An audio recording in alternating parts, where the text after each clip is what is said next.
The views and opinions expressed by the hosts and the guests do not reflect those of the show, the management, and the company. Hello, sa ako dito, tamang Opo, oras si mo po ba Chester ito? Martinez po ito. Aaksyonan po ba agad natin yan? Ora mismo, tandaan nyo, ito yung dating airport.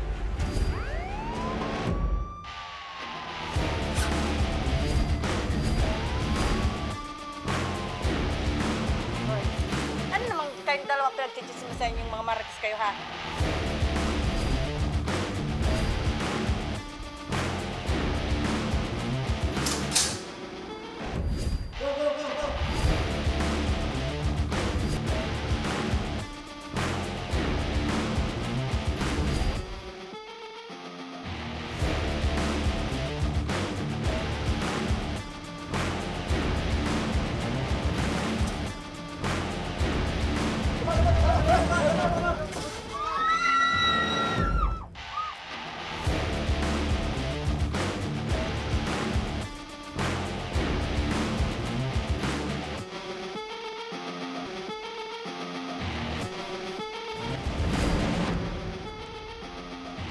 Magandang hapon sa ating mga masugid na taga-subaybay at magandang hapon po sa lahat ng ating mga tagapakinig. Live na live po tayo ngayong araw ng Miyerkules para magbigay ng serbisyo publiko. Live din tayong napapakinggan sa 90.3 Radyo Oragon Sorsogon, 88.3 sa Catanduanes, 90.7 Legazpi City at live na rin tayong napapanood sa ating YouTube account. Napapanood rin tayo sa Congress TV tuwing alas 7 hanggang alas 8 ng gabi mula Lunes hanggang Biyernes sa PTV Digital Channel 14 sa Metro Manila, Channel 46 sa GMA For the Backs at Channel 2 sa ABS-CBN TV+. Umpisa na natin ang pagbibigay ng serbisyo publiko mula sa ating satellite office sa Caloocan City. Kasama natin si Sir Alvin Martinez, ang Chief of Staff ng Ako Bicol Party List. Magandang hapon po, Sir Alvin. Ay, Ma'am Remy, magandang hapon po ulit at sa lahat ng mga nakikinig at nanonood po sa ating programang Tabang Oralismo. Opo, kasama mo ngayon, Sir Alvin, si Josephine Cristobal, isang street vendor, ngunit nang magkaroon ng stage 5 chronic kidney disease ay nahinto na sa paghahanap buhay. Magandang hapon po, Nanay Josephine. Po, magandang hapon po. Opo, kumusta po kayo ngayon, Nanay? Okay naman po. Nagpo-continue pa rin po sa pagdadayan. Opo, tuloy-tuloy pa rin sa pagdadialysis. Nanay, Opo. sino po yung kasama nyo sa pagpunta po dyan sa satellite office po namin? Okay naman po. Mabilis po yung proseso mo. Sino kasama mo? Ay, ano po, yung pamangkin ko po. Opo. So, kailan nyo po nalaman na meron po kayong stage 5 CKD? Noong March 2021 po. So, 2021 pa po nung nalaman yung meron po kayong ganyang uri ng sakit, Nay? Opo. Opo. Opo. So, dati... Ano na po ako nung, ma'am, emergency dialysis na po. Diretso na po akong dialysis. So, dati po kayong street vendor at Yes po. ngayon po ay nahinto na. So, paano nyo po natutususan? Ito pong inyong mga gamutan, pang-araw-araw po ninyong pangangailangan. Naghahanap buhay sa amin. Ano po? Then yung anak ko, yung asawa ko po. Tapos po yung anak ko po natigil po sa pag-aaral. Tumutulong din po siya. Ilan po yung anak po ninyo, Nay? Ilan Sorry, po, ma'am? ilan po yung anak ninyo? Dalawa po. Dalawa. Isang 21 po, isang 18. Isang 21 at isang 18. Parehas po ba Yes, yun po. na hinto sa pag-aaral? Ay, yung panganay po is natigil po dahil po sa financial, kakulangan po sa financial. Yung bunso na lang po, So, power po nag-aaral. so isa na lang po yung nag-aaral at yung isa po Opo. ay tumutulong na po sa inyo. Tumutulong na lang po, opo. Opo. So ano po ba, Nanay, yung madalas po ninyong nararamdaman? Yun nga po, yung dati po kasi pananakit ng tulo, and then po ngayon, medyo na po ako kasi nagmamanas po. Mhm. So, Hirapan po huminga pag nakahiga. Ganun po. nakita po namin, Nanay, yung picture nyo. Yun po ba ay nung mga panahon na wala pa po kayong sakit noon? 2021 po yun, opo. Opo. Bago-bago pa lang po. Malaki po yung pinagbago nyo na yan, no? Dati Yes po, po. medyo Opo. malaman-laman po. Pero ngayon po, parang bumagsak po yung inyong pong pangangatawan. Opo eh. Medyo nawala nun ng gana sa pagkain, gawa po ng limitado na lang po yung mga kinakain namin. So, hindi na po ganun ka, lahat po kasi moderate na. Kumbaga po, marami pang pinagbabawal. Opo. Gaano po kayo naapektuhan, nanay? Nito pong sakit po ninyo, yung dati nyo pong ginagawa, hindi nyo na magawa. Yes po. Aside po no, nanay, ano pa po yung malaki pong nabago po sa buhay po ninyo, nay? Yung katulad po sa paghahanap buhay, dati po kasi yun nga, nag-set vendors and then minsan po kasi mga nag-homemade po ako, gumagawa po ng mga kakanin.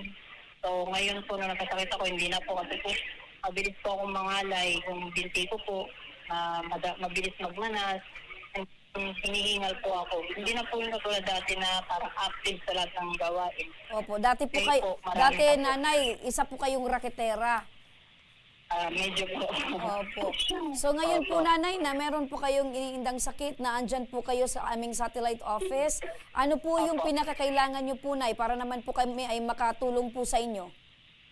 Lumalapit po ako sa Bicol Party List gawa po nung isang pistol ako po kasi is nagbara po, and then sabi po ng vascular ko is ililipat po sa kabilang braso para po sa abang. Ito po kasi siya, medyo magapo, share po sa kabila. Opo. Sabi ko is na barahan po ng ugat. So, kailangan pong matanggal yun. Kaya, temporary po maglalagay po muna kami ng pistola. Kasi po yung dialysis ko is tuloy-tuloy po. So hindi na pantay, nanay, yung dalawa nyo pong Yes, kamay, yung opo, braso opo. nyo po. Malaki po talaga yung pamanatan. malaki yung Ano kabila. po, yung liquid niya is na-stop sa isang braso ko. Opo. So para malaman natin, nanay, kung ano po ang tulong na maibibigay mula sa Ako Bicol Party List, kausapin natin si Sir Alvin Martinez. Sir Rex, magandang hapon sa muli. Maganda nga po, Ma'am Remy. Opo, napakinggan niyo po itong sinanay at meron po siyang hinihinging tulong mula po sa Ako Bicol Party List. Matutulungan po ba natin siya, Sir Rex? Yes po, actually Ma'am Remy, kanina kausap ko lang din si Ate Jo, ang kapalayaw niya, si Jo, ang Ate Jo. Nakita po natin yung mga dokumentong sinabit ni Ate Jo, tapos inassess ko rin nga, kitang-kita nga po dito sa kanyang kamay na manas na manas. Ang nangyari pala sa kanya, yung kanyang daluyan para sa kanyang pagdadialysis, nagbara. Kaya medyo naiipon yung fluids doon sa kaliwang kamay niya. Ang rekomendasyon ng doktor sa Philippine Heart Center ay kailangan ilipat sa kanan yung daluyan para dire-diretso. Oo. Matanong ko lang, Sir Rex, matanong ko lang si nanay, yung rason ba kung bakit nahinto or nagkaroon ng bara yung daluyan ng kanyang dugo ay because may connection po ba ito dahil hindi niya napagpatuloy yung kanyang dialysis or... Ay no, ma'am. No po. Tuloy-tuloy pa rin po siya. Kaso nga lang po, yung tubig po, hindi po siya lahat nakahatak. Kasi po, nagbara na nga po yung yung ugat. Kaya hindi po lahat nakahatak. Kasi saka Ma'am Remy, yung nangyayari kasi yun pagka madalas ng nagdadialysis. Okay. Magbabara at magbabara. So, parang yun, kailangan ng ilipat. Okay, parang napupuno dyan yung tubig at hindi na kinakaya Correct. ng kanyang katawan, kailangang ilipat. Correct. Okay. Hindi po pwede, Ma'am Remy, tama nga naman si Ate Jo at yung doktor, hindi naman talaga po pwede doon pa rin sa lugar na yun. Kaya, ito na, lumapit na si Ate Jo sa Ako Bicol Party List. Napag-alaman yan na Ako Bicol Party List ay mabilis umaksyon. No? Sa ora mismo kung umaksyon at tumulong sa ating mga kababayan, nagpunta po siya dali-dali dito sa Caloocan dahil siya ay residente ng Caloocan, Bagumbong, no? Sa Bagumbong, Caloocan. Ngayon po, nakita ko yung mga quotation ni Ate Jo at nagre-require siya ng mga more or less 50,000, no, ang kailangan niya. So, kailangan Ayun po, niya ng 50,000. 50,000 ang Okay. require based sa kanyang quotation, ano? Ngayon po, alam naman po natin na yung procedure na yan, masasagot ni Ako Bicol Party List yan, ano, sa tulong ni Congressman Saldico. Pero ang sabi ko ng Ako Bicol Party List at ni Kong Saldico, hindi naman po pwedeng pag nailipat, tapos na. Siguradong may professional fee, siguradong may gamot na iaalalay para kay Ate Jo. Kaya po, napagpasyahan ng Ako Bicol Party List ngayon, dali-dali, ora mismo, nabigyan po natin si Ate Jo ng 100,000. Ayun! So, yung nasa quotation niya is 50,000 pero ginawa ng Ako Bicol ni Congressman Saldi ng buong 100,000 pesos. Yes, Ma'am Remy. Kasi meron pa po siyang professional fee. Hindi niya alam ang professional fee ng doktor na gagawa ng procedure na yon. At the same time, meron pa yung ire-resetang gamot na po pwede namang kunin doon sa Philippine Heart Center. Ayun, Ate Kaya Jo. siguro, Ate Jo, napakinggan niyo si Sir Rex. Ate Jo, tuwan-tuwa. Ngayon lang niya nalaman na inaprubahan ni Congressman Saldico at ako Bicol Party List, 100,000 ang ibibigay na worth ng guarantee letter niya. Ayun, naririnig ko si Ate Jo, panay ang pasasalamat. Ate Jo, Yes po. napakinggan mo si Sir Rex. Ang nasa quotation mo is 50,000, pero ginawa ng 100,000 para naman sa iba pa po ang gastusin. So ano po yung masasabi niyo, nanay? Yes po. Maraming salamat po kay Sir Alvin Martinez, ako Bicol Party List, at siyempre sa Congressman Saldico. Napakatabang oras po program. Maraming salamat po. Yun, nanay, hiling po namin na tuloy-tuloy po na magamot po kayo at para naman po ay makatulong po sa inyo pong karamdaman. Ano po, nanay? Yes po. Salamat po. Opo. Ma'am Remy, ito, ipoproseso na natin ito. After ng ating programa, ipoproseso na natin ito para sa lalong madaling panahon. Tatawagan ka na ako Bicol Party List pag ready na yung guarantee letter mo na halagang 100,000.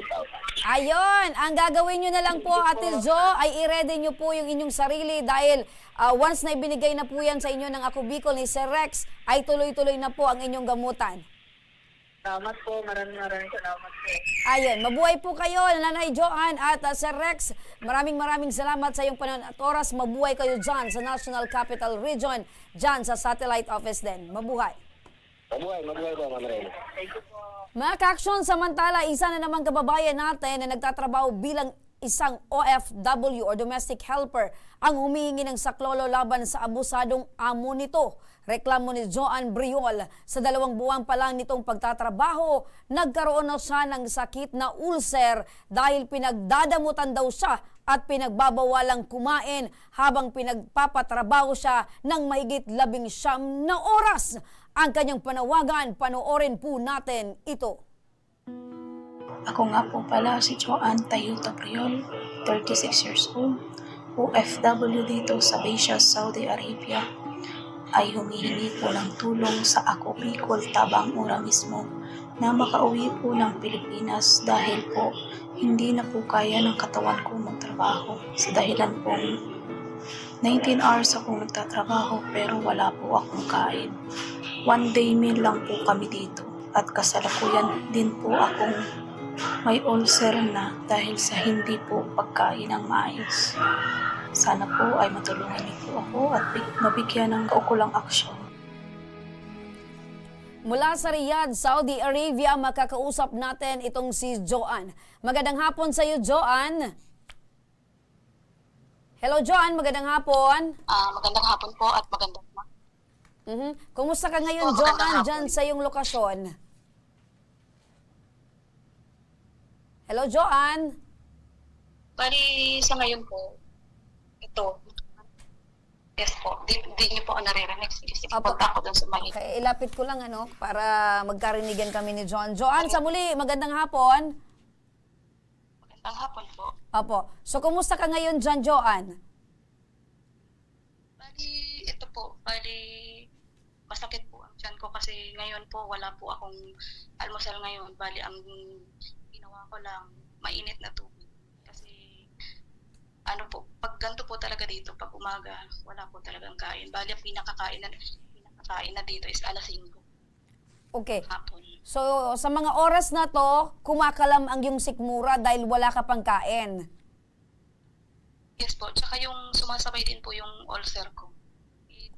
Pag naglalakad ako ng talagang parang tinutusok siya ng tinidor yung tiyan ko. Parang tinutusok ng tinidor. Yan bang nararamdaman mong yung binabanggit mong sakit sa na meron kang ulcer? Napatingnan mo ba yan sa doktor? 2 years ago po. 2 years ago pa. So, ibig sabihin, bago ka Yes. umalis ng Pilipinas, meron ka na talagang sakit sa ulcer. Yes po. I mean, meron ka ng sakit na ulcer. Yes po. Tapos gumaling din po siya. So ang tagal ng ng pagitan. Dito ko na lang po uli naramdaman.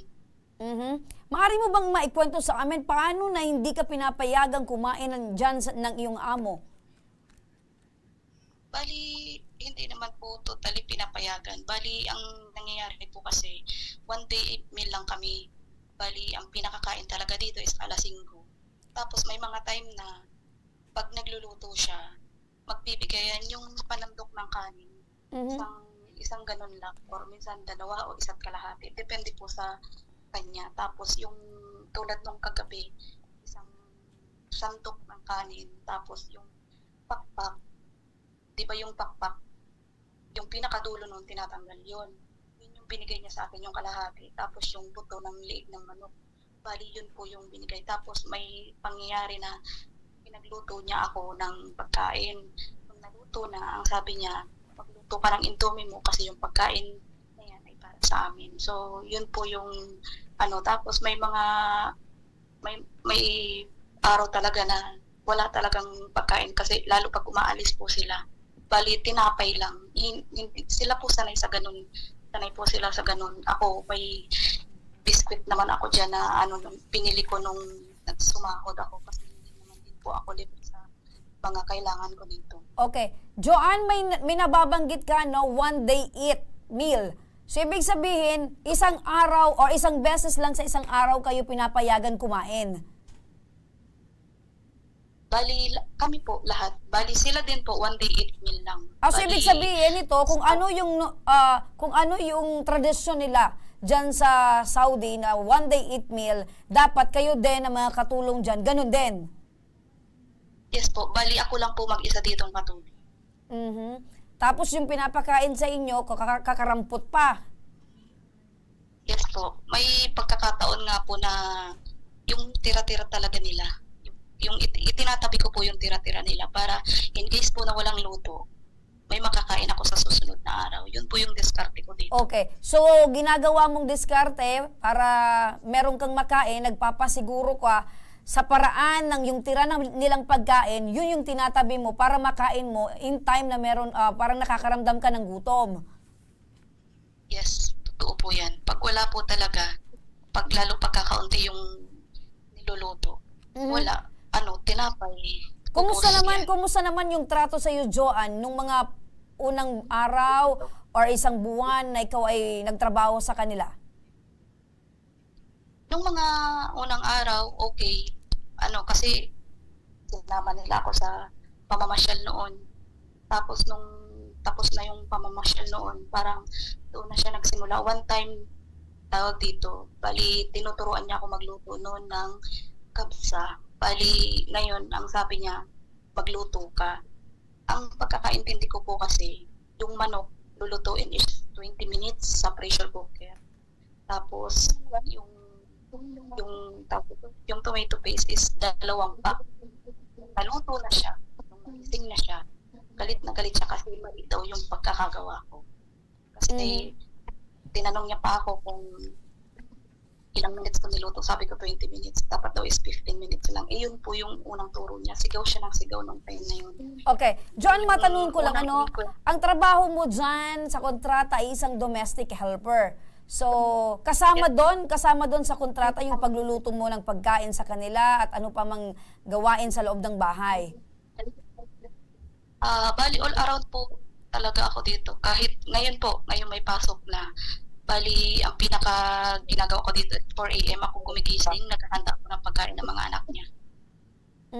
Okay. So, nababanggit mo, pinagluluto ka ng pagkain. So, paano nangyari na pinagbabawalan kang kumain? Saan ba ito nagsimula? Ikaw ba ay talagang sinabihan na bawal ka kumain? Dapat kakain ka lang isang beses sa isang araw katulad ng ginagawa nila? Ganito po kasi yan. Bali, nung mga unang linggo ko dito, ang sabi ni ganun po yung ginawa ko. Ano yung sabi ng amo mo? Sabi niya, eat anything you want. Okay.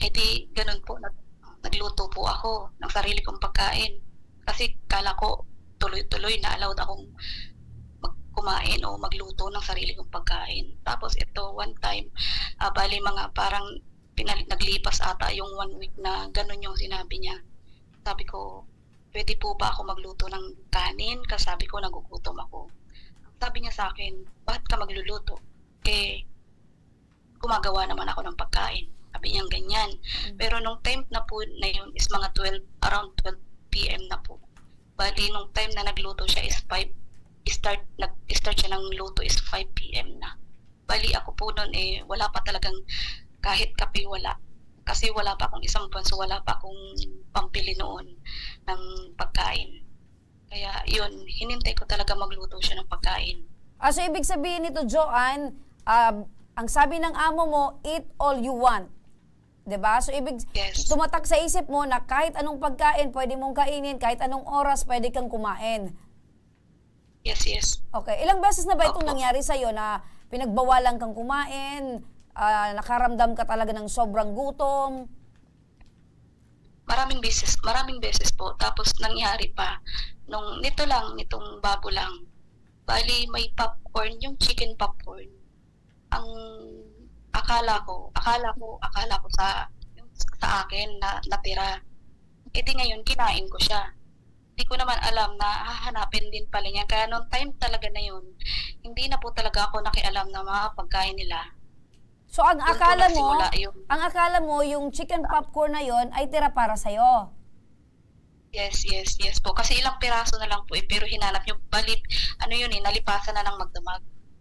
Oh. Bali, kinaumagahan ko siya kinain. So ano pala itong amo mo, talagang kahit na umagahan na, pwede ng panis, hinahanap pa rin. Bali, yun po yung tapos may pangyayari din po dito na yung sa sobrang gutom ko na as in simula umaga, wala pa akong kain. Yung pizza na ginawa nung gabi, pizza na ginawa ng gabi, kinaumagahan, nakita ko, inilagay niya sa basurahan. Ang ginawa ko para magkaroon lang ng laman yung tiyan ko, kinuha ko, patago kong kinain nung habang papunta ako sa pagtapo ng basura. Kinain ko po yung pizza na nasa basurahan kasi nasa ibabaw lang naman. Hindi ko ininda kung madumi ba yun para lang magkaroon ng laman yung tiyan ko. Yun po talaga yung na kumain talaga ako ng nasa basurahan. Yun po yung first time na kumain ako ng nasa basurahan. So mas ginusto ng mga amo mo na itapon yung natitirang pagkain kaysa kaibigay sa iyo para makain. Yes. Ito Lalo yung bang sitwasyon mo, Joanne? Ito bang mga paghihirap mo dyan ay naisumbong mo na sa iyong agency? Yes po. Bali, nagkausap na rin po sila nung time na nangyari ito is last week ng August. Nalaman nila kasi tumawag dito yung agency ko sa Riyadh. Okay, last Ngayon week ng sila- August na iparating mo sa iyong agency, ano yung sabi ng agency, ano yung aksyon patungkol dito sa iyong problema?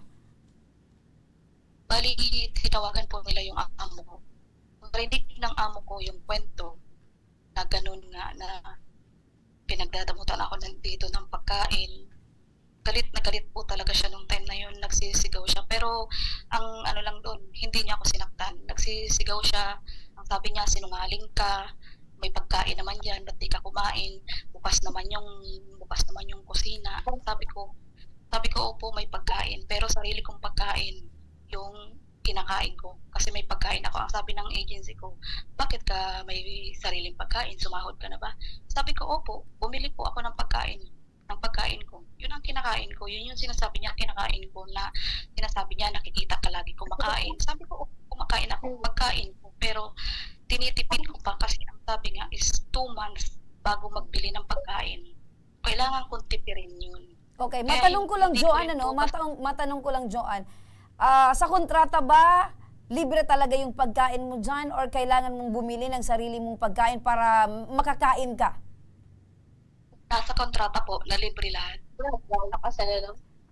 Okay. Kaya lang, bumili ka talaga dahil nakakaranas ka ng gutom dyan sa iyong amo at hindi ka pinapakain ng maayos. Yes po. Okay. Bumili po talaga. Okay, makinig ka, Joanne, kasi nasa kabilang linya ng telepono ang local recruitment agency mo na si Miss Goma Azuni, ang Assistant Operation Manager ng M&J Resources Manpower Services Incorporated.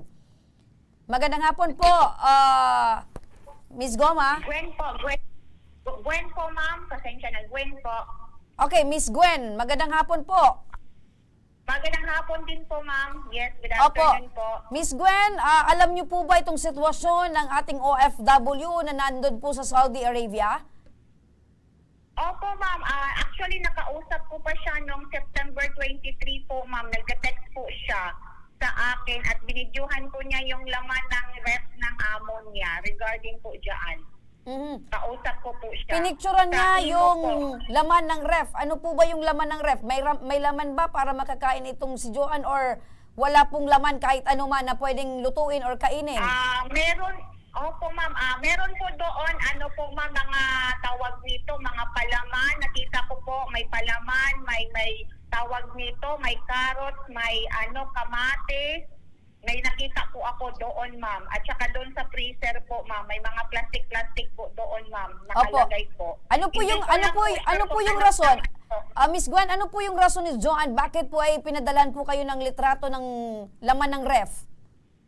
Kasi gusto na po niyang umuwi, hindi na po daw niya kayang magtrabaho po. Gusto na po daw niyang umuwi. Kasi sabi niya po sa akin is na last naming usap is wala daw pagkain yung tawag dito, yung amo niya. Nagsabi po siya sa akin. Kaya sabi niya po sa akin na baka bukas bibili sila ng pagkain. Kaya sabi ko, magsabi ka sa employer na magbili ka ng pagkain kung yung anong gusto mo, sabihin mo para sabihin ko na rin po sa agency regarding sa concern niyo po. Yun ang sabi ko Opo. sa kanya. Alam naman natin, Ma'am Gwen, na pag talagang nagugutom ang isang tao, ay talagang minsan nag-uurimentado, minsan naman hindi maayos yung pag-iisip. Pero sa sitwasyon ni Gwen, nasa malayo siyang lugar, wala siyang malapitan, syempre kayo po ang kanyang tinawagan or minessage. Ngayon, ano po ba yung plano nyo dito? Maaari nyo po bang pabisitahin at tulungan muna makapagpa-check up itong si Joanne dahil meron daw po siyang iniindang sakit na ulcer. Opo, ma'am. Actually, ma'am, kausap ko po dito sa opisina po at saka tatawag po ako mamaya sa office po ng Saudi na papuntahin ko po si Joanne sa opisina namin tapos ipapacheck up ko po siya. Okay. Doon sa office. Kung totoo na tawag nito, nagka-ulcer siya, at saka nandoon yung employer, nandoon yung agency, nandoon siya, at tatawag po yan sila sa akin, at mag-uusap po kami regarding sa concern niya po, para at least transparent po. Para at least malaman ko din yung kung hindi talaga nagbibigay ng pagkain yung employer. Opo, eto din Miss Gwen, kasi dito sa Pilipinas, tayo ay kumakain ng 3 beses sa isang araw or sobra pa dyan. Pero doon sa Saudi Arabia, sa kultura ng mga taga-Saudi or mga Arabo, one eat meal sila. So paano to? Nasa kontrata ba ito ng ating OFW na kailangan ay sumabay sila sa kanilang tradisyon na one day eat meal lang? Regarding po dyan, sa kontrata po, free food, free accommodation sila. Pero dyan sa taga-Saudi po, isang beses lang silang kakain ng rice. Usually po. Morning is timapay lang po yan sila, tapos lunch or dinner, dyan lang sila kumakain ng rice paggabi. Pero pwede naman silang, kaya nga po, kaya nagsasabi po ako sa agency namin doon, tsaka para masabihan din yung employer na hindi katulad yan sa inyo na Saudi na isang beses lang kumakain ng rice isang araw po.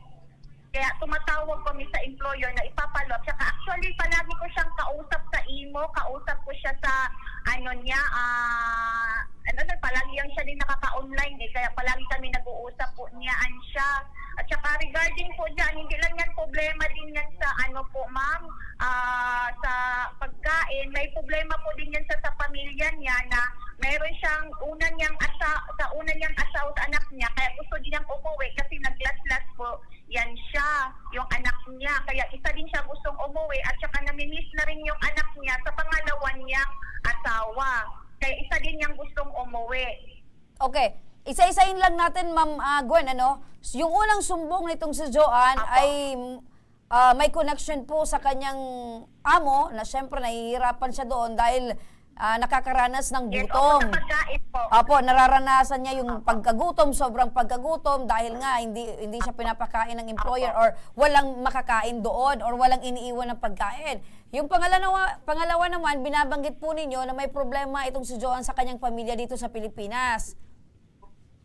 Tama po ba? Opo. Actually, nung unang video na po, ma'am, is merong video nga siya sa employer na lalaki na tinatanong siya, tawag dito kung kumakain ka ba o ganyan. Yun ang forward sa amin dito sa opisina. Nabidyoan siya ng employer niya na tinatanong kung kumakain ka ba. Tinatanong siya. Tapos pinorward sa amin dito kasi pina-follow up namin yan yung una niyang complaint sa amin na hindi daw siya pinapakain. So, tinatanong Okay. siya ng employer Miss Gwen, na matanong ko lalaki lang, sa Miss Gwen, ano? pinorward Miss- sa amin. Okay, Miss Gwen, matanong ko lang, Opo. yung binabanggit nyo na nagpadala ng Opo. video itong kanyang employer na tinatanong siya kung kumakain ba, nakakain na, ano po yung sagot ni Joanne?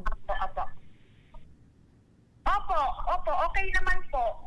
Okay, so ibig sabihin, Pinapakain, no problem naman daw po. Sabing ganon sa amin. Okay, So, so... sa amin, sorry, sa video po. Mm. Sa video, sorry. Okay. Siguro Opo. naman, Miss Gwen, kung kayo naman yung nasa sitwasyon nitong ating kababayan na si Joanne, pag tinanong kayo ng employer, alam yung may video, syempre sasagot kayo kung ano yung kahit masakit sa loob nyo or hindi tumpak doon sa isasagot nyo, isasagot po kayo ng maayos.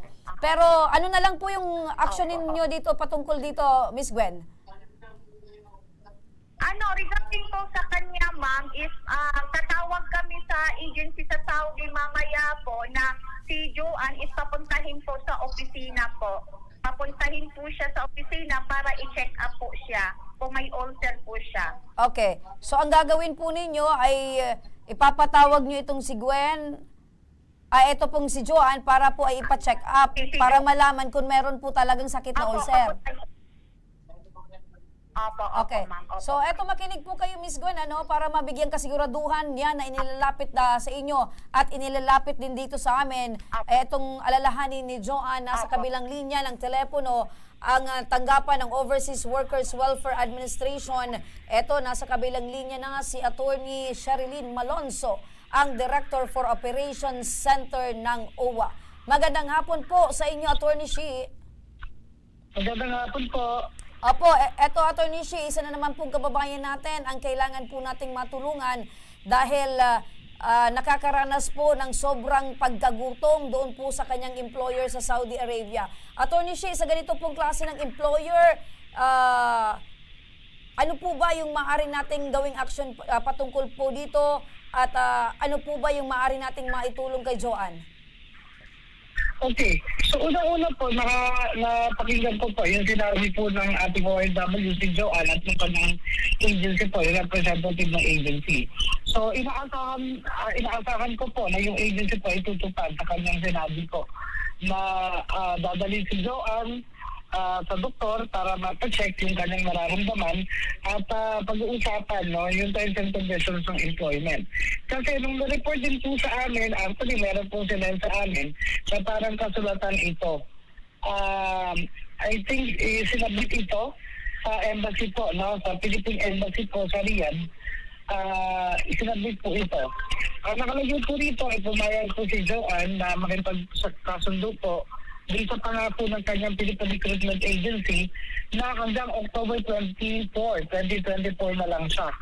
Imo-monitor po siya at mag-station ng employer niya hanggang October 24.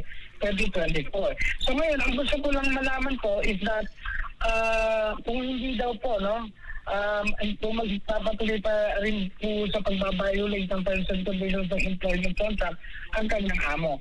So kung nandiyan pa po si Joanne at ang representative na agency, kung maaari ko lang po ba mag-clarify po ito, ang request po ba ni Joanne ay mapauwi na or ibig sabihin open po ba siya, ay negotiate muna na pag itong employer binigay yung mga food provision niya na ayon sa employment contract niya at kung hindi na po siya pagdadamutan sa pagkain at ipapacheck ang naman po siya, ay willing pa po ba siya na magpatuloy ilang pagtatrabaho sa kanyang employer? Opo, Kung tanungin ito po ay, natin. maayos na lang. Tanungin po natin, Attorney Shi, itong si Joanne, Joanne? Yes po. Hello, Joanne.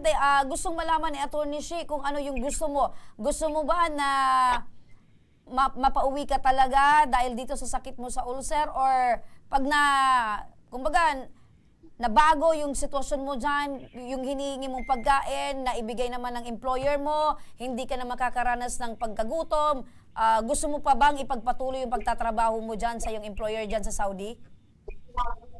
Ma'am, uuwi. Kasi hindi ko na po talaga. So gusto mo na talaga makauwi ng Pilipinas?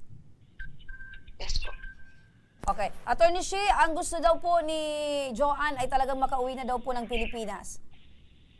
Sige po, kung ganun po yung gusto niya, at least maliwanag po kung ano po ang gagawin ng OWA.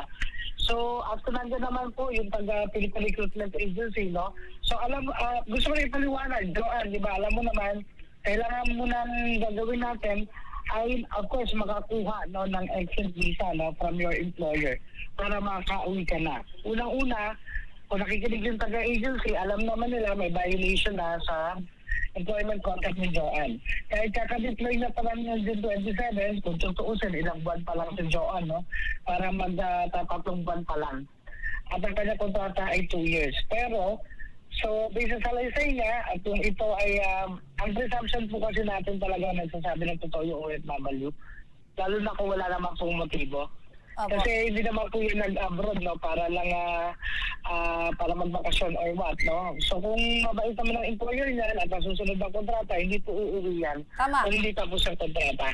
Opo. So Tama, ayun Attorney po, Shi. ito po ay i-monitor namin, of course, no, continuously po na pupupuin natin ng Philippine Recruitment Agency, and then kung walang action na ginawa ito, so there are corresponding naman administrative sanctions under the BMW rules and regulations, at i-coordinate din namin ito sa aming welfare officer. But for now, bibigyan po muna namin ng pagkakataon ng Philippine Recruitment Agency para i-rectify niya kung or i-address yung concern po ni Joanne. Opo. Yun po, ganun po muna mangyayari, so sila muna yung mag-negotiate po, and then pag wala talaga pong ginawa po, because we do follow up naman po, no, every 48 hours. Opo. kung Matanong ko lang, wala pong Attorney mangyari, Shi. then action po kami kaagad. Opo. Attorney Shi, matanong ko lang, sa mga ganito pong employer na napatunayan or mapatunayan po na talagang ginugutom ang ating mga kababayang OFW, hindi po pinapakain sa tama, pinagtataguan po ng pagkain, pinagbabawalan pong kumain. Ano po ba yung pwedeng kaharapin ng mga employer ng mga katulad po nito? Kasi unang-una po, ma'am, katulad po ng sinabi niyo, na tama kayo, iba kasi yung kultura dyan po sa Saudi. So dapat, ang nagpapaliwanag po yan, yung Foreign Recruitment Agency, kasi yan ang kausap ng employer. So dapat pinapaliwanag po nila na ang mga Pilipina po, pag beses kumakain or higit pa. At iba rin po yung pagkain, no? Kasi minsan po, dahil iyan yung kasanayan nila, akala nila, normal na yun din ay papakain nila sa mga kasama po nila sa bahay. Kaya nga po, yun ang tinatawag natin, ang negotiating muna for the terms and conditions of employment. Kaya kung mapatunayan naman po, hindi naman po yan talagang, ang mangyayari lang po dyan, titignan po kung ano po yung na-violate under the BMW rules and regulations. And then, kung yun po ay mayroong corresponding penalty, no? It could be para na temporary blacklisting muna kung magpapile po ng case si Joanne pagdating ng Philippines. So, pero in the meantime po, syempre po, ang makikipag-usap muna yung Foreign Recruitment Agency niya po, and then, of course, to PRA, dahil meron silang joint and solidary liability. Opo. So, kaya silang tatlo dapat ang mag-address ang concern po ni Joanne. Opo. So, kailangan Yun po, pala, ma'am. Attorney Shi, na dapat yung mga agency ay binibrief po itong ating mga kababayan na OFW kung ano yung dadatnan po nila doon, ano yung pwede nilang kainin, ano ba yung mga kultura doon. Ma'am, hindi po ang OFW natin na mag-a-adjust. Mag-a-adjust po yung employer po. Tama. So, pumili po sila ng Pilipino na makakasama nila sa bahay. So dapat, sila rin po dapat. Kasi po ang mga magagawang Pilipino po natin na pinapadala abroad ay nag-undergo po ng pre-departure orientation seminar. So ibig sabihin yung mga kultura and then basic language po, kasi dapat marunong din po sila pag-Arabic, di ba? Para alam po nila yung inuutos po ng amo nila pag hindi nag-i-English yung kanilang amo na dadatnan. So, yung mga ganun bagay, yung mga bawal dyan, lalo na po sa Saudi Arabia, so marami pong bawal dyan. Pero hindi po ang kababayan natin na mag-adjust, non-negotiable po sa parte ng gobyerno ng Pilipinas. Yung mga nasa standard employment contract, ano yun? Unang-una dapat merong minimum po, 8 hours rest, no? So, kay Joanne kasi parang 3-4 na oras lang ang tulog niya. Doon pala po may violation na. Pangalawa, libre yung kanilang accommodation. So, dapat ito ay maayos yung kanilang may kwarto na sarili. Then yung provision po for food. So, obviously po, hindi naman magreklamo si Joanne kung hindi po siya nagugutom. Opo. So, Atty. So, Shi, ganito lang po, Atty. Shi, kasi may binabanggit, Atty. Shi, itong agency na parang dinadivert nila yung reason kung bakit gustong-gustong umuwi ni Joanne sa Pilipinas. Binabanggit ni Joanne, meron siyang nararanasang pagkagutom. Pero ang sinasabi naman ng employer, baka daw merong problema ito sa pamilya. So, doon tayo magpo-focus, Atty. Shi, doon po sa nararanasan ng ating kababayan na etong si Joanne ay dinideprive sa pagtulog, dinideprive sa tamang pagkain. 'Di ba, Atty. Shi? Kasi tama po kayo Yes, na po. hindi po uuwi or hindi po magrereklamo itong si Joanne kung nakakaranas po siya ng tama na pagtatrato ng kanyang amo. Opo, kasi alam din naman ni Joanne yan na pag ikaw nagbigay ka na po sa accusation, malaki po din ang risk ng bibaltahan ng employer. So, kaya kami, pag nakakarinig kami ng sumbong from our OFW, of course, kailangan po kausapin sila and then kailangan magsabi lang sila ng totoo para maipaglaban po natin Opo. sila. Atty. Shi, nakikinig. Otherwise, kung nagsisinungaling din, bibaltahan naman ng employer po, mas matagal po makaka-uwi. Opo. Atty. Shi, nakikinig po ngayon itong si Joanne. Ano po yung maaari niyo pong sabihin sa kanya para naman po ay makampante ito pong kanyang problema? Okay, Joanne, unang-una, no? So, rest assured, no, na nakarating na naman sa amin ito. So, i-monitor din namin yung hakbang na gagawin ng iyong agencies, no? At kung hindi naman sila umaksyon sa mga hinahin mo, so, kami naman, pwede kami magpa-recommend, no, for issuance of notice to repatriate. Ayun, So, issuance of alam naman ng notice to agency kung anong repatriate. ibig sabihin po ng notice to repatriate. Magkakaroon sila ng temporary suspension ng kanilang documental processing po para makapag-deploy uli ng mga bagong batches ng mga Filipino workers abroad. So malaki po mawawala sa agency pag ganyan po. Opo. So, kaya umaasa naman ako sa sinabi po ng representative ng agency kanina na actionan po nila. So, i-monitor po natin yan, ma'am.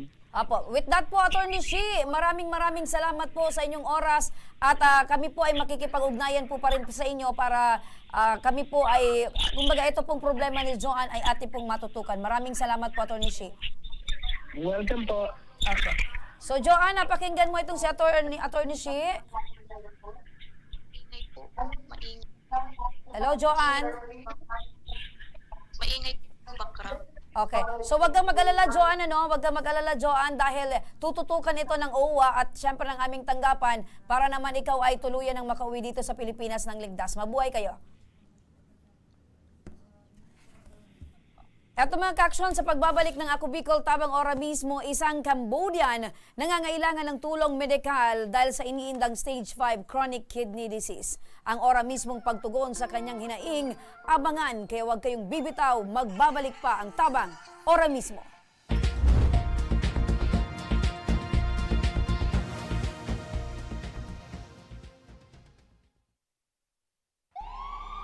Sa likod kan mga kadipisilan, mga nag-aging kalamidad, tensyong pansiguridad, hasindaing untok na kariribukan sa bilog na kinaaman, padagos mo kaming binabantayan. Salamat po ina sa urualdaw mong pagpadangat. Ang bilog na kabikulan, yaon sa pagranga kan sa imong ngaran. Halik kay Congressman Zaldico, Congressman Jill Bungalon, asin kan bilog na Ako Bicol Party List. Viva la Virgen! Viva Nuestra Señora de Peña Francia!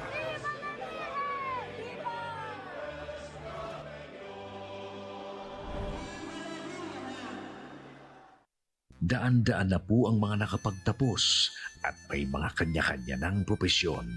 Sa kanilang pagpupunyagi, walang masidlan ang kanilang mga ngiti. Inat sa Gabos, nagpapasalamat po ako sa AKB. Gusto ko lang po magpasalamat sa Ako Bicol sa opportunity na tigtatao po arab po sa kuya na estudyante. Dahil naandyan lang, katuwang lagi, Ako Bicol, katabang na, kasurug pa. Hindi rin nagpahuli sa pagtugon sa mga pangailangan ng ating mga healthcare workers at mga frontliners. Sa simula pa lang nitong pandemya, hanggang sa ngayon, walang humpayang pagtulong. Ay, nagpapasalamat po ako sa pagtaunin tabang hali sa ako Bicol Party List. Salamat kong dakula sa duwang congressman. Tayo nakakatabang sa muya sa gabi. Maaasahan, Ako Bicol, katabang na, kasurug pa. Tucked away in the province of Albay, known for its perfectly shaped Mayon volcano, Missibis Bay Resort, a locally owned 5-hectare private island resort. The resort is ready for all those looking to balance tranquility and adventure. This tropical destination is where guests can either choose to relax under the palm trees or have an adventure under the sun. It features modern and luxurious rooms and villas, recreational facilities, and sophisticated services.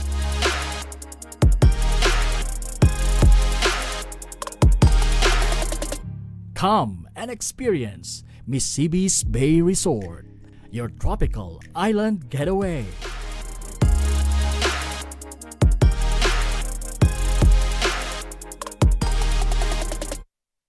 Problema sa tubig, agarang binigyang solusyon.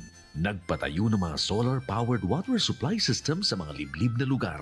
Libre, malinis at maaasahang supply ng tubig 24/7. Dakulaon ng pagpapasalamat niya mo. Dahil may ikamalilingan habang kami nabubuhay. Nakulaon nining tabang para sa gabos na tao digdi. Salamat po. Para sa ating mga kababayang nasa laylayan, Ako Bicol, katabang na, kasurug pa. Libo-libo na ang mga nabigyan ng tulong medikal. Bata, matanda, kahit sino man, lahat ng mga may karamdaman, may maaasahan. Nagpapasalamat sa Ako Bicol Party List. Hindi po namin makakalimutan ang tulong na dinala ninyo dito sa aming bayan. Maraming salamat po. Dahil iisa lang ang tunay na nagmamalasakit. Ako Bicol, katabang na, kasurug pa. Nagbabalik na kaaksyon ng Ako Bicol tabang ora mismo. Balikan muli natin ang ating satellite office sa Caloocan City. Makakasama natin ngayon si Rudy Vizcaya, ang Chief of Staff ng Ako Bicol Party List. Magandang hapon po, Rudy. Rudy, magandang hapon. Magandang hapon po dyan sa inyo, lalo sa atin sa Kabikulan. Opo, kumusta yung panahon dyan, Rudy? Maayos naman po ang panahon dito sa sa Barangay Camarin. Opo. Barangay 175, maayos naman po ang panahon po.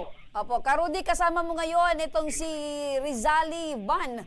Ang kanyang hinaing ay para sa kanyang asawa na si Hong Van, isang Cambodian citizen na ngayon ay may iniindang sakit na stage 5 chronic kidney disease. Magandang hapon po sa inyo, Nanay Rizali. Nanay, magandang hapon po. Parang hindi ako naririnig nitong si Nanay.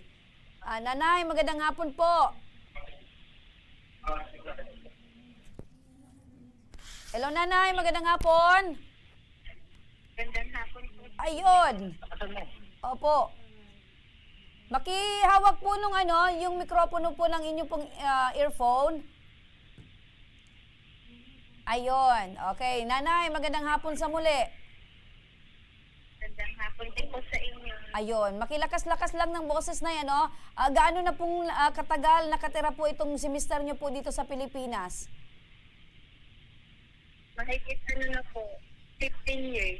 15 years na. Opo, di 15 years na din po kayong mag-asawa. Nag-aral po siya ng Bible College po sa aming simbahan. 5 years. Tapos 10 years, 2010 po kami. So nakilala mo po itong Mr. Monay dahil ka-church mo po siya? Opo. Opo. So, kailan po siya na-diagnose na stage 5 na po pala itong sa kanyang CKD? Yes. Opo. Kailan po siya na-diagnose na stage 5 na po itong kanyang cancer? Last August. Okay, August. Opo. Ano po ba, Nanay, yung madalas niya pong nararamdaman? Happy po. Okay. So nanay, ano po ba yung madalas niya pong nararamdaman? Ito pong si Mister. Yung last February po, namanas po siya.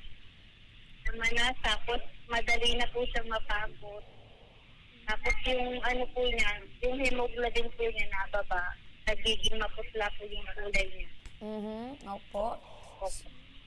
Opo. So, paano niyo po ngayon ay natutustusan ito pong kanyang gamutan? Hello? Hello po. Opo. Nay, tanong ko po, nanay, paano niyo po natutustusan ang gamutan po ni Mister? Ano po ba yung trabaho niyo? Meron po bang tumutulong po sa inyo?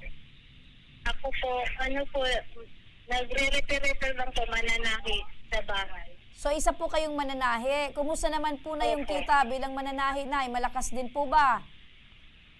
Hindi naman po gaano. Kasi pag puputol-putol ako ng pantalon, baston, gano'n lang. So, ilan po yung anak nyo ni Mister? Dalawang babae. Dalawang babae. Okay. Parehas na grade 6 at grade 2. Ayun, so masyadong bata pa po, ano, nay? So, ngayon po, nanay, lumapit po kayo sa Ako Bicol Party List. Ano po yung gusto nyo po, nay, na maitulong po sa inyo? Yung kanya pong pag-dialysis, tapos po, ngayon po, yung kanyang, access po sa may leeg. Gusto po ng kanyang nephrology, ilipat po sa braso for the fistula. Na po, implant yung fistula niya sa braso. Opo. Nay, gaano po kahirap na ganito po yung sitwasyon po ng iyong mister? Yung katuwang niyo po sa buhay ay meron pong sakit? Mahirap po bilang asawang babae. Kasi po, talang po yung inaasahan natin sa anong pamilya. Tapos, kumpay po siya sa ospital, halos wala na po kami talagang pera. Opo. Meron bang beses, nanay, na parang wala na po kayong makain dahil napupunta na lang po sa gamutan ni mister? Opo. Opo, ito po, nanay, para po sa agarang pagtugon sa inyo pong pangangailangang medikal, para po sa inyong mister. Kausapin natin si Sir Rudy. Ka Rudy, magandang hapon sa muli. Ang magandang hapon po naman uli. Opo. Opo, Ka-Rudy, napakinggan niyo po, Ka-Rudy, itong si nanay, meron po siyang hinihinging tulong mula sa Ako Bicol Party List para sa gamutan ng kanyang mister. Matutugunan po ba natin, Sir Rudy? Opo, kanina nga umaga itong sinanay, taga-rito to sa Bagong Silang. Taga Caloocan talaga. Ngayon, dumulog po sa atin dito, sa ating tanggapan, dito sa Barangay 175, sa Camarin. Humingi siya ng tulong sa atin sa Ako Bicol Party List. Ay tamang-tama naman, ang Ako Bicol Party List itong araw na to ay nagbibigay tayong tulong sa ating mga kababayan. Opo. Higit sa lahat, ang problema niya sa fistula ay sinagot na kagad ng ating Congressman Saldico. Pinakalumang kagad siya ng 60,000 para sa kanyang operasyon sa fistula sa National Kidney. Ayun, 60,000. So, napakinggan niyo po, nanay, 60,000 daw po ang pinagkaloob po sa inyo ni Congressman Saldi para po sa inyong para sa gamutan po ni mister. Yes po, marami pong salamat sa Ako Bicol Party List po. Ito, Congressman Saldi po at Cheryl po. Opo. Ano pa po? Ako Bicol, Tabang Oran. Marami pong salamat. Opo, welcome po. Ka-Rudy, wala na po ba siyang kailangan gawin? Kung hindi, intayin na lang po itong guarantee letter mula dyan sa inyong opisina? Ito yung guarantee letter po niya. Makukuha kagad niya bukas at may pagbalik namin sa Kongreso at papagawa ka namin kagad yung kanyang guarantee letter. Ayun. Nanay, napakinggan niyo po si Ka-Rudy. Bukas na bukas po ay mahahawakan niyo na po itong guarantee letter para naman po sa pagpapagamot ng inyo pong mister. Ako ay talagang nagpapasalamat po sa inyong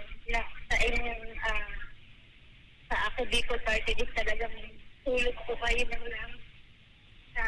Wala po talaga kami mapuntahan iba. Sabi, ang dami na namin itong lalapitan. Ngunit ang Ako Bicol Party List ay kinabukasan ulit ay nakukuha yung GL. Marami pong salamat and Ay. look forward to giving us. Opo, kami po nanay ay saludo po sa inyo pong pagmamahal, sa inyo pong mister. Yan po yung tinatawag na sa kaginhawahan man or sa sakit na andyan po kayo para po sa inyong asawa. Mabuhay po kayo nanay. Salamat and God bless po. Opo, maraming salamat din sa inyo, Rudy Vizcaya, ang Supervising Political Affairs Officer ng Ako Bicol Party List. Maraming salamat din po sa inyo dyan.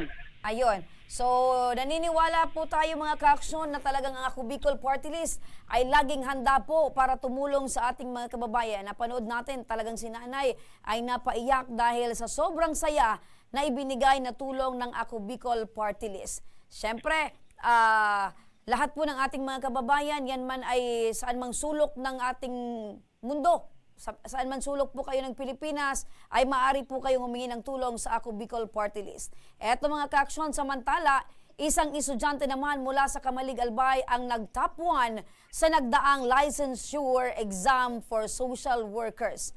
Nasa kabilang linya ngayon ang telepono si Sheena Obispo. Magandang hapon sa iyo, Sheena. Magandang hapon po. Opo, so kumusta ka ngayon? Ano ang pakiramdam mo?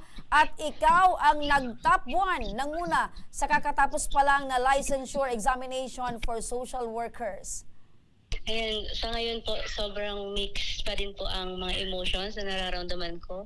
Kinakabahan, natutuwa, natatakot din, na-pressure, pero above all po, sobrang grateful po sa mga blessings na binibigay ni Lord po. Congratulations sa iyo, ano? Ito bang pag-top 1 mo ay talagang pinangarap mo or naisip mo or talagang expected mo na magunguna ka sa kakatapos pa lang na examination?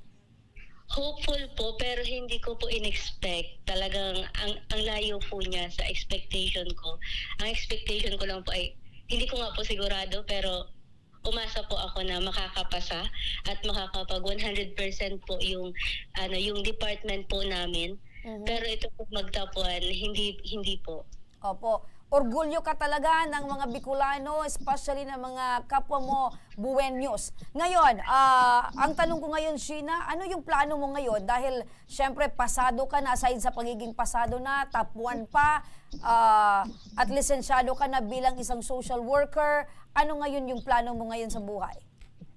And sa ngayon po, nag-adjust pa din po ako sa parang feeling ko medyo mabilis yung transition at nabibigla pa din po ako sa mga pangyayari. Pero ang gusto ko po ngayon for myself is parang mag-grow pa po ako professionally, mag-attend ng mga trainings or makapasok sa isang work na mabibuild po yung skill ko po. Lalo po, syempre, nagsisimula pa lang po ako na buuin itong career po na pinasok ko po. Nung lumabas na itong result na ikaw yung top 1, meron na bang mga offer sa'yo na trabaho or ano pa man na opportunity? Yes po, grateful po. Meron na po na mga work opportunities po. And sobrang saya lang po sa feeling. Opo. So, eto Sheena, no? May makakausap tayo ngayon sa kabilang linya ng telepono dahil syempre kami dito ay talagang sobrang proud sa iyo bilang isang Bicolano, bilang isang Ligaspeño, isang Cambueño na talagang top 1 sa kakatapos pa lang na examination. Eto, may gusto rin na magpaabot ng congratulatory message para sa iyo, Sheena. Nasa kabilang linya ng telepono si former Congressman Christopher Quito. Magandang hapon sa iyo, Congressman Quito. Yes, magandang hapon, Remy, and congratulations kay Sheena for being a top notcher. Ayun. Congressman, maraming salamat. Congressman Quito, ano po ba yung maaari nating maitulong or maibigay dito kay Sheena? Dahil syempre, ito ay orgulyo ng mga Bicolano, top 1 pa. So ano po ba? Meron ba tayong handog na sorpresa para dito kay Sheena, Congressman Quito? Yes, sige, bigyan natin siya ng 5,000 na gift na cash para may pang party. Ayun, pang party. Sheena, napakinggan mo, Sheena, 5,000 yung handog sa iyo ni Congressman Christopher dahil natuwa itong si Congressman Kito dahil isa ka sa mga magaling na estudyante ng Bicol University. And thank you po so much po, Congressman. Very grateful po ako. Nag-uumapaw na naman ang saya sa aking puso po. Ayun. Gaano ba yung ano yung pakiramdam na umaapaw yung puso kasiyahan? Paano yon, Sheila? Sheena? Sa totoo lang po, so ang ano ko lang po talaga ngayon, ang buong days magmula po na lumabas yung exam, talagang puro lang po gratitude ang nararamdaman ko, and yung overflowing po na love ng mga tao, yung support po nila sa akin, parang pinapalakas din po ako nun kasi sa totoo po, nag-worry din po ako sa ano po ba talaga, ano ba yung magiging professional career ko after this big milestone po. Pero habang nakikita ko po yung mga tao na sumusuporta and nagtitiwala po, pinapalakas po ako nun, in-strengthen po nila yung confidence ko, yung esteem ko na pagkatapos itong exam, yung work, yung profession mismo, kakayanin ko pa din po. So, thank you po. Alam mo ba, Sheena, na kung bakit itong si Congressman Kito ay talagang gustong-gustong tumulong sa mga katulad mo, nagpursige at talagang merong ganitong achievement dahil si Congressman Kito ay dumaan din sa hirap bilang isang estudyante. Kaya pinaparamdam niya sa iyo, Sheena, na talagang etong pagpupursige mo ay dapat talaga bigyan ka ng konting parangal para naman ay maramdaman mo na eto nga, sabi mo, very grateful ka dahil dito sa achievement mo. Po, thank you po. Tapos, sana one day, katulad po ni Congressman, ako din po ay makapag-give back din dun sa mga tao, sa mga, sa community, na katulad po ng ginagawa niya to help them, the same people na pinagdaanan itong pinagdadaanan ko din po, pinagdaanan namin na pare-parehong nasa situation na to po.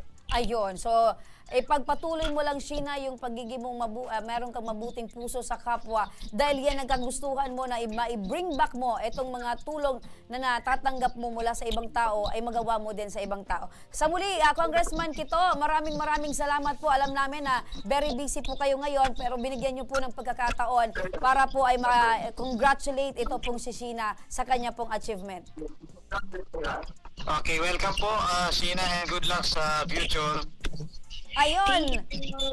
Good luck daw, Sheena, sa iyong future. Eto kasi si Congressman Kito ay talagang marami yung pinagdaanan bago pa man siya maging isang successful na businessman at marating niya etong sabi nga na meron siyang masaya at fruitful na pamilya. Thank you so much po ulit.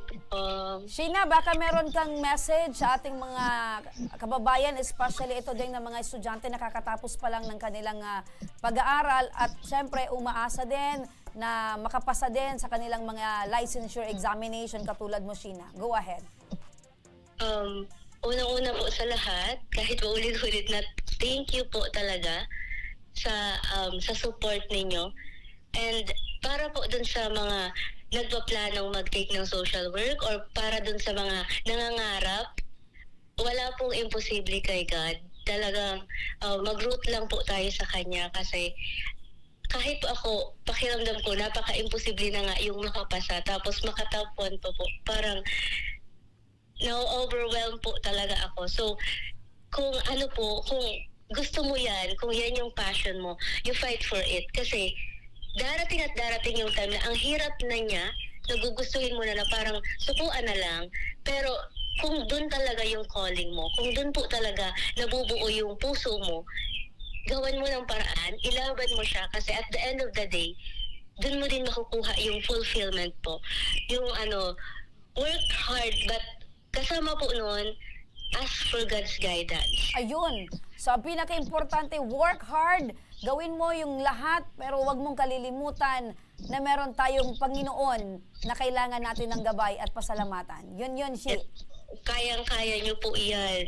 Ayun. Sa muli, Sheena, maraming salamat at congratulations. Sheena Magdato Obispo ng Panoy Poy Kamalig Albay, top notcher sa kakatapos lang ng social workers licensure examination. Yan, congratulations sa muli, Sheena Magdato Obispo. Thank you po. Eto mga ka-aksyon, ilang araw na lang at Pasko na. 91 days to go. Merry, Merry, Merry Christmas na mga ka-aksyon. Sa may mga problemang medikal at legal na nais humingi ng tulong sa ating programa, maaari po kayong magsadya sa aming tanggapan sa second floor, Embarcadero de Legazpi, Victory Village, Legazpi City. Bukas po ang aming tanggapan mula Lunes hanggang Sabado, alas 8 ng umaga hanggang alas 5 ng hapon. Sa mga nasa Metro Manila naman po at kalapit na lugar, maaari na rin po kayong humingi ng tulong sa Action Co Center sa North Wing ng Batasang Pambansa. Magpunta lamang po kayo tuwing araw ng Lunes, alas 8 ng umaga hanggang alauna ng hapon.